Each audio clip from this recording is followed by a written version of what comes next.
bienvenue dans les rencontres audio d'implication philosophique.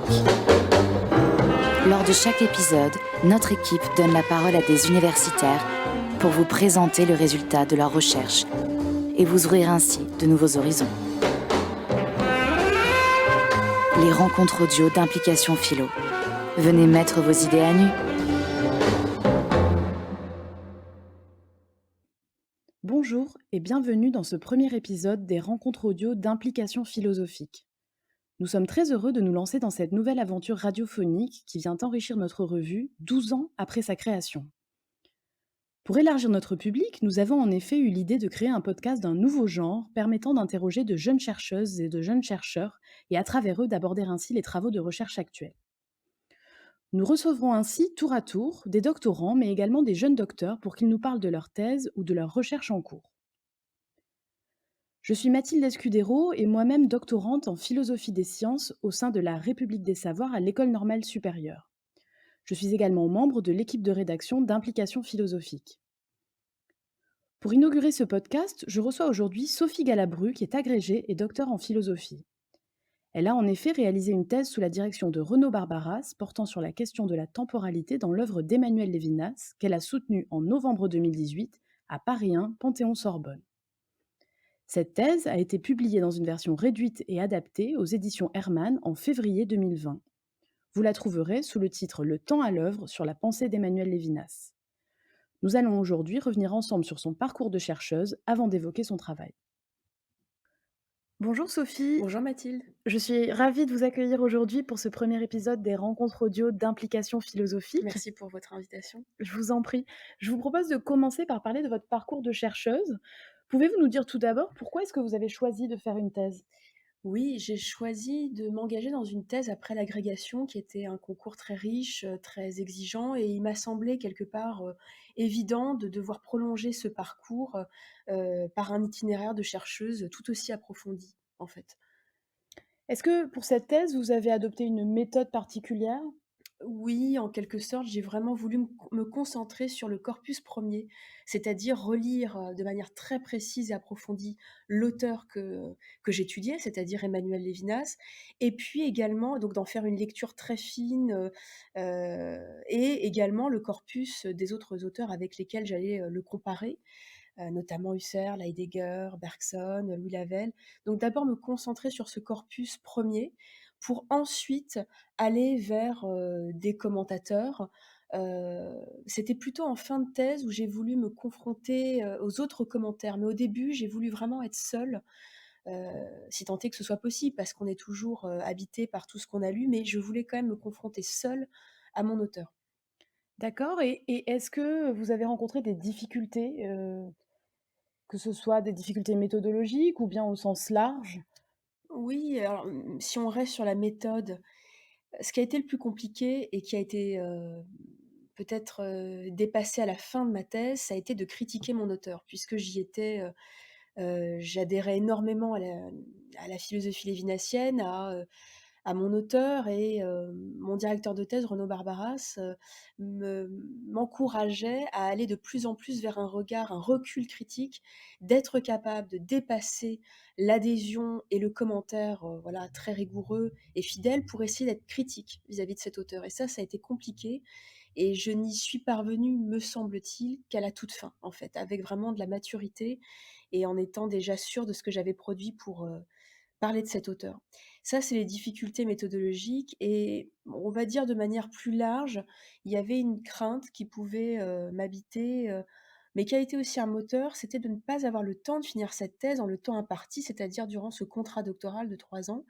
Parce que si je n'avais pas un contrat d'ATER par la suite, je devais honorer à nouveau un poste au lycée. Et là, je craignais effectivement de manquer de temps, de ne pas avoir les conditions voilà, idéales pour finir. Vous avez écrit votre thèse sur la philosophie de Lévinas en essayant d'évaluer dans quelle mesure il s'agissait d'une philosophie du temps. Alors je voudrais savoir qu'est-ce qui, dans votre parcours personnel et peut-être philosophique, vous a conduite d'une part à vous intéresser à Lévinas et d'autre part à faire cette hypothèse qu'il existe une philosophie lévinassienne du temps. La raison première qui m'a fait venir vers Emmanuel Lévinas, c'est une raison tout à fait personnelle et une anecdote. C'est grâce à une rencontre avec, une professeure de philosophie en terminale, elle-même passionnée, par la pensée d'Emmanuel Levinas et qui, m'a proposé, de l'accompagner, au colloque, un colloque très important qui a eu lieu à l'UNESCO, en 2007. Et ce colloque sur Lévinas et Blanchot m'a complètement bouleversée et j'en suis sortie en ayant une phrase, peut-être un peu délirante sur le moment, mais qui fut la suivante: «Je ferai une thèse, sur Emmanuel Lévinas». Donc cette phrase, totalement, romanesque à 17 ans et que je ne pensais peut-être pas, réaliser, finalement a trouvé son chemin, 10 ans plus tard. Alors, concernant la question du temps, pourquoi avoir repéré ce point, chez Emmanuel Levinas? Pour, Renaud Barbaras, qui a été mon directeur de thèse, il était absolument impératif, indispensable de trouver une hypothèse de lecture, et un problème vraiment, neuf, inédit, face à un auteur qui a été très largement commenté. Et donc, il m'a lancé ce défi, de trouver donc, vraiment une hypothèse de lecture et une véritable thèse. Donc j'ai relu, Lévinas de A à Z pour essayer de déceler ce qui n'avait peut-être pas été, approfondi ou remarqué et donc il m'a semblé que le temps était omniprésent et pas si commenté que cela. Si autrui surgit sans prévenir, avant que je ne l'anticipe ou ne l'attende, il est déjà passé et raté. C'est vers sa dimension passée que Lévinas mettra l'accent au fur et à mesure de son œuvre. Car comment maintenir ensemble un surgissement inanticipé et une quête pour ce qui s'annonce toujours comme à venir? Paradoxalement, c'est la radicalité d'un surgissement à venir, imprévisible et inanticipable, qui le convertit en un déjà venu. Mais là encore, il ne s'agit pas de renouveler la nostalgie de l'idée. Lévinas insiste, l'altérité est immémoriale. Elle ne fut jamais présente, car dans l'entretemps, l'événement attendu vire en passé sans être vécu, sans être égalé dans aucun présent. Les grandes expériences de notre vie n'ont jamais été à proprement parler vécues. Le don du temps tient aussi à cette avance d'autrui sur moi. Attendue, la rencontre me devance, dépasse mes visées intentionnelles et prévisionnelles. Je ne la vois pas venir. En un sens, je ne peux même pas me demander ce qu'il s'est passé, puisque rien ne fut saisi dans ce passage par quoi la face du monde est désormais changée. Dans votre ouvrage, vous montrez que Lévinas ne s'intéresse pas au temps objectif. De même, pour Bergson, je ne peux comprendre le passage du temps autrement qu'à partir d'une expérience subjective. Le temps qui s'écoule, c'est-à-dire pour Bergson la durée, varie d'une personne à l'autre. Autrement dit, si le temps objectif, celui des horloges, est le même pour tout le monde, la durée, elle, renvoie au temps intime, au temps vécu. Donc selon vous, est-ce que Lévinas, lecteur de Bergson, reprend cette idée de la durée dans sa philosophie du temps, ou bien est-ce qu'il s'en dégage? Alors, d'une part, en effet, Lévinas est un grand lecteur de Bergson. Il ne le mentionne pas énormément. Il y a quelques occurrences, et il montre son admiration. C'est un lecteur de Bergson et par conséquent, il se consacre plutôt il se tourne plutôt vers le temps, subjectif et le temps comme relation à autrui. Mais d'un autre côté, on ne peut absolument pas dire que Lévinas, s'aligne sur la durée bergsonienne. Au contraire, il n'est pas du tout un penseur, du temps comme, flux continu et insécable, jaillissement d'imprévisible et incessante nouveauté, comme le disait Bergson. Lévinas, au contraire, est un penseur, discontinuiste. Il est beaucoup plus proche, d'un Descartes. C'est-à-dire que pour lui, le temps est un ensemble d'instants bien distincts, séparés et dont l'enchaînement alors n'est pas assuré par, Dieu, comme chez Descartes, mais est assuré par un sujet qui s'efforce d'exister, d'assumer chaque instant. Donc, on n'a vraiment pas affaire à une durée, mais à un ensemble, à une suite d'instants, parfois chaotiques, un peu, rouillés ou alors ou dont l'enchaînement est plus fluide selon la façon dont on les aborde. Alors en tant qu'il est discontinuiste, vous l'avez donc rapproché de Descartes, mais vos propos me font aussi penser à Bachelard. Est-ce qu'on peut rapprocher la philosophie du temps lévinassienne de celle de Bachelard? Oui, absolument. Bachelard est un penseur du temps, de l'instant et donc un penseur du temps discontinu et d'ailleurs à ce titre-là, je propose quelques comparaisons en effet entre Lévinas et Bergson et Bachelard. Finalement, s'il est, comme vous le dites, un penseur du temps, pouvez-vous nous dire en quelques mots quelle est donc cette philosophie du temps lévinassienne? Alors, un peu comme chez Bergson dont on vient de parler, il faut distinguer chez Lévinas un temps véritable d'un temps qui ne le serait pas. Mais par commodité, par simplicité, disons qu'il y a un temps qu'il appelle dans ses premiers écrits, notamment De l'existence à l'existant, le temps du sujet, le temps propre, ou encore le temps économique, et c'est en réalité une suite d'instants discontinus. Mais finalement, cette suite d'instants, ça n'est pas un temps véritable. Le temps véritable, Lévinas l'entend en tout cas, jusque dans les années 60-70 comme, l'avenir, c'est-à-dire, la nouveauté, la surprise, ce qui fracture précisément le présent et une suite d'instants. Il le dit, hein, «Un sujet seul n'a pas de temps». Un sujet seul ne peut pas se donner, d'avenir, entendu comme nouveauté et surprise. C'est donc autrui qui sera le gage, qui va ouvrir, pour le sujet l'avenir. Parce que la rencontre avec l'autre est, surprenante, nouvelle et donne à mon existence cette, imprévisible, nouveauté. Et de la même manière, plus tard dans ses écrits, notamment dans Autrement qu'être ou Au-delà de l'essence, c'est encore autrui qui va donner son goût, sa signification et son orientation au passé. Le passé conçu comme profondément irréversible, comme, peut-être, également vecteur de remords, eh bien c'est autrui, qui me l'offre et qui me le donne. Donc le temps véritable ou authentique est donné par autrui, aussi bien dans sa dimension à venir que passé, ce qu'il appelle passé immémorial. Oui, et c'est donc ainsi que vous écrivez: «Le temps constitue le troisième terme entre le sujet et l'autre». Pourriez-vous préciser cette notion de terme? Est-ce que vous voulez dire que le temps forme un support de la relation à autrui, une condition de possibilité? Qu'est-ce que vous voulez dire par ce terme de terme, justement? C'est vrai que c'est une question difficile et qui m'a, posé problème, tout au long de ma thèse. J'ai beaucoup, évolué et navigué pour trouver, le terme adéquat. J'ai, pu, prendre le terme d'expression ou de manière d'être, qui sont également les formules de Lévinas, hein, pour parler du rôle du temps. Je suis allée vers, finalement, les termes de vecteur, de médiation. Le temps médiatise, le sujet et l'autre et j'ai tenté à la fin, de cette thèse une comparaison, avec le schématisme kantien et le schème. Je m'explique. Dans le schématisme kantien, le temps permet de rendre sensible à l'intuition un concept, hein, pour le dire grossièrement et donc le temps, joue le rôle de ce troisième terme. Donc la temporalisation du concept permettrait, sa présentation dans une intuition et j'ai considéré alors que le temps permettait de rendre sensible à l'intuition, alors non pas un concept, mais le visage est une abstraction pour Lévinas parce qu'il est, l'infini et la transcendance.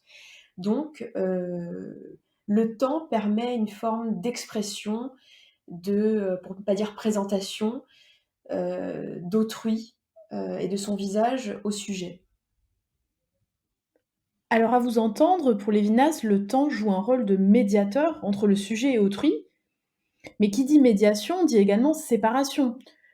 Alors en quoi le temps me distingue d'autrui tout en me rapportant à lui?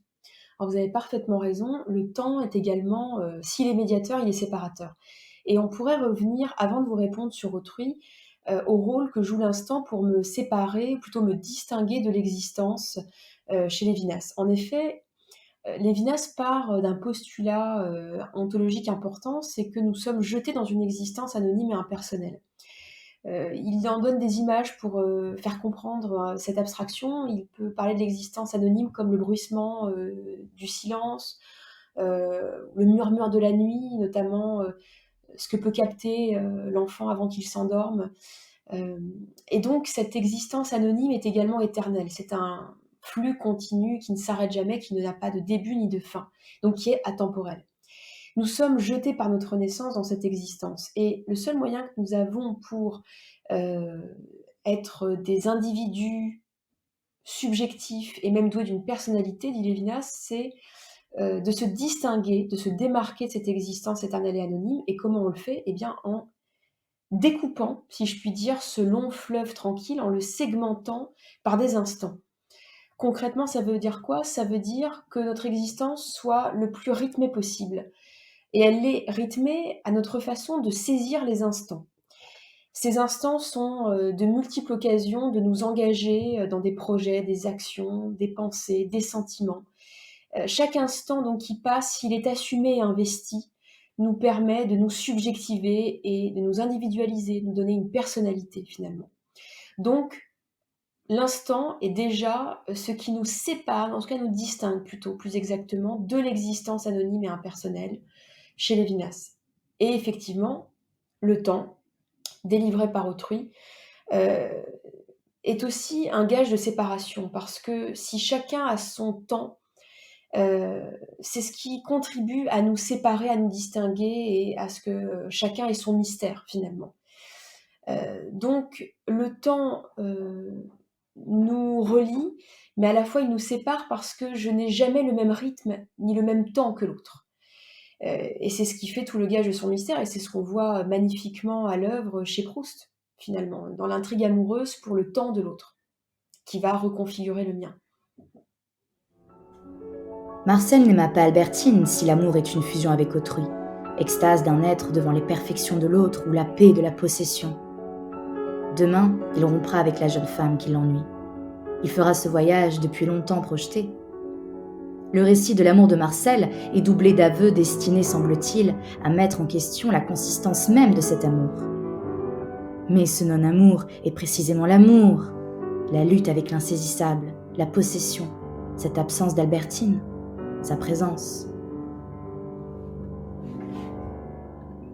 Donc le temps véritable, c'est le temps qui est permis par la relation à autrui et qui, pour vous citer, transcende la suite des instants présents pour ouvrir un avenir radical et nouveau.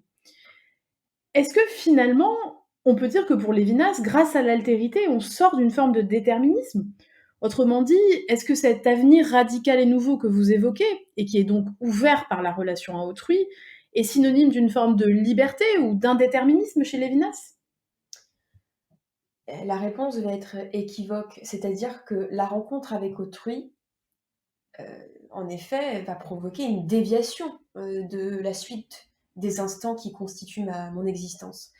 Donc il va y avoir ce qu'appelle Lévinas dans ses premiers écrits, dans Totalité infinie, un désencombrement. C'est-à-dire que rencontrer l'autre me désencombre de moi-même. Car vivre en soi et pour soi produit une forme de pesanteur, de lourdeur, d'aliénation à soi, de charge d'être. Et donc cette rencontre est merveilleuse parce qu'elle me libère de cette charge. Et elle peut provoquer en effet des déviations totalement imprévisibles qui peuvent m'emmener très loin dans l'intrigue pour l'autre. Mais, en un autre sens, il va se produire une autre aliénation à l'autre. Puisque, comme le dit Lévinas, surtout dans les derniers écrits, il y a une forme d'emprise, et je deviens otage de l'autre, qui m'interpelle et me sollicite. Donc, la liberté qui est consacrée par Lévinas n'est pas celle d'un sujet seul, entrepreneur de soi et de son existence. Ce n'est même pas une véritable liberté pour Lévinas. Celle qui est consacrée, c'est une liberté de la responsabilité, donc, et qui a quand même tout de même sa lourdeur également. C'est la liberté d'être élu par l'autre pour lui répondre et en être responsable. Dans votre ouvrage, vous utilisez souvent le terme de transcendance pour parler d'autrui, mais il ne semble pas être pour Lévinas synonyme d'altérité. Comment définiriez-vous la transcendance, peut-être même dans son rapport à l'altérité chez Lévinas? Alors la transcendance peut se définir chez Lévinas comme un excès ou un surplus. Un excès, c'est un excès qui excède quoi? L'immanence, le sujet, le fini. Et effectivement, la transcendance est hautement associé à l'altérité. Mais l'altérité ne s'épuise pas dans le visage d'autrui. C'est-à-dire qu'il y a plusieurs altérités. Il y a l'altérité de l'avenir, dont on a beaucoup parlé, du dehors ou du monde, et également de la mort, dont parle beaucoup Lévinas, mais c'est une altérité et une transcendance qui est si radicale, celle de la mort, qu'on ne peut pas vraiment en parler. Et c'est pourquoi il va consacrer l'altérité d'autrui comme la plus haute transcendance, puisque celle-ci, nous pouvons l'affronter et même l'assumer. Donc la transcendance, c'est cet excès qui est ultimement porté par le visage de l'autre quand je le rencontre, et qui alors veut dire vulnérabilité, appel à la responsabilité, exposition à la maladie, à la mort, infini du mystère. Donc, si j'ai bien compris, l'anti-ontologie lévinassienne repose sur l'advenu d'un sujet au sein de l'être dans l'instant. Pour reprendre vos termes, l'instantiation du sujet permet en effet à Lévinas de s'opposer à toute forme d'ontologie. Est-ce que cette instantiation est le support d'un réalisme? Enfin, plus généralement, je veux dire, est-ce qu'on peut parler d'un réalisme chez Lévinas, selon vous? Alors oui, en un certain sens, on peut parler d'un réalisme. Euh, J'emploie plutôt l'expression d'ontologie asubjective, c'est-à-dire que Lévinas considère que l'être ne s'épuise pas dans l'être d'un sujet, que l'être excède les sujets ou les existants. Donc l'être est affirmé dans sa réalité impersonnelle et éternelle. Par la suite, Lévinas affirme le monde matériel, ou il dit élémental, donné dans la sensation à un sujet. Et on peut même parler d'une forme d'empirisme chez Lévinas, qui cherche à mettre en avant la sensation et même la jouissance de la vie, hein, dans les premiers moments de totalité infinie. Donc, en ce sens, on peut parler en effet d'un réalisme. Pour finir, vous semblez regretter que Lévinas privilégie la dimension de l'avenir dans Totalité infinie, pour mettre tout l'accent dans Autrement qu'être sur le passé immémorial et les remords suscités par la rencontre avec autrui. Est-ce que vous pouvez nous dire quelques mots de cela? Oui, il est vrai que j'ai été plus éblouie et admirative de Totalité infinie, parce que Lévinas y décrit la rencontre à autrui, qui reste une rencontre forte, bouleversante et même violente, mais qui est tournée vers l'avenir. Autrui m'offre un avenir, et cette relation est vraiment conçue sur le mode du désir et de l'intrigue pour l'autre, pour son mystère, comme pour sa vulnérabilité. Or, à partir d'Autrement qu'être, effectivement, l'accent est mis sur le passé, c'est-à-dire l'autre est celui qui a toujours et déjà passé, qui m'a d'ores et déjà interpellée pour me demander mon secours, et à qui je réponds toujours trop tard. Et cela me laisse un goût amer ou douloureux de remords. Et je trouve que cette dimension-là, même si elle existe, est peut-être beaucoup mise en avant, et elle rend en tout cas très compliquée la pensée d'un désir. Parce que comment désirer quelqu'un, comment désirer l'autre s'il n'y a que la charge du remords ou de la culpabilité qui intervient?